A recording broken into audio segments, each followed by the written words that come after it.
शहबाज शरीफ मुल्क के 24वें वज़ीर-ए-आज़म मुंतखब, 201 वोट हासिल किए। सुन्नी इत्तेहाद काउंसिल के उमर अयूब के हिस्से में 92 वोट आए। स्पीकर कौमी असम्बली एयाज सादिक ने नताइज का ऐलान किया। नवाज शरीफ और आसिफ जरदारी ने गले लगाकर शहबाज शरीफ को मुबारकबाद दी।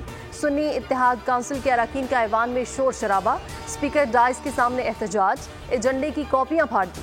JUIF ने इंतखाब का बाइकआउट किया। शहबाज शरीफ के वज़ीर-ए-आज़म मुंतखब होने का नोटिफिकेशन जारी।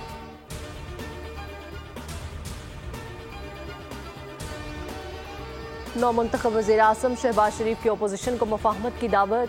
अपनी पहली तकरीर में कहा, आए मिलकर मुल्क संवारे। अभी शोर शराबा कर रहे हैं, बाद में ठंडे दिमाग से सोचना। पाकिस्तान को पांव पर खड़ा करना मुश्किल ज़रूर है, नामुमकिन नहीं। कभी इंतकामात सियासत का नहीं सोचा।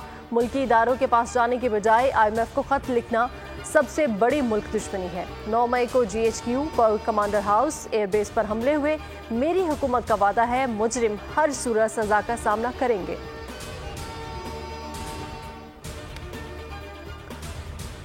बाइख्तियार लोकल हुकूमत पर सबका इत्तेफाक है। पार्लियामेंट मुकम्मल हो चुकी। रहनुमा पीपल्स पार्टी कमर जमान कायरा की बोल न्यूज़ के प्रोग्राम तब्दीली में गुफ्तगू। कहा, नए लोगों को सियासत में ज़रूर आना चाहिए। इलेक्टेबल्स की जगह सियासी जमातों को मजबूत करना चाहिए। किसी भी टीम नहीं, ताहम मौजूदा हुकूमत को हर हाल में सपोर्ट करेंगे। तफसीली इंटरव्यू कुछ देर बाद नशर किया जाएगा।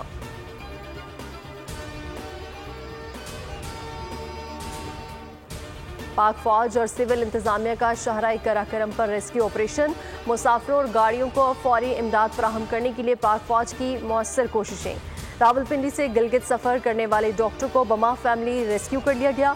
मज़ीद 20 गाड़ियों में फंसे अफराद को रेस्क्यू करके चिल्लास मुंतकिल किया गया। FW और सिविल इंतजामिया भी पाक फौज के हमरा पेश। मुतासरा खानदानों का रेस्क्यू ऑपरेशन का खैर मकतब।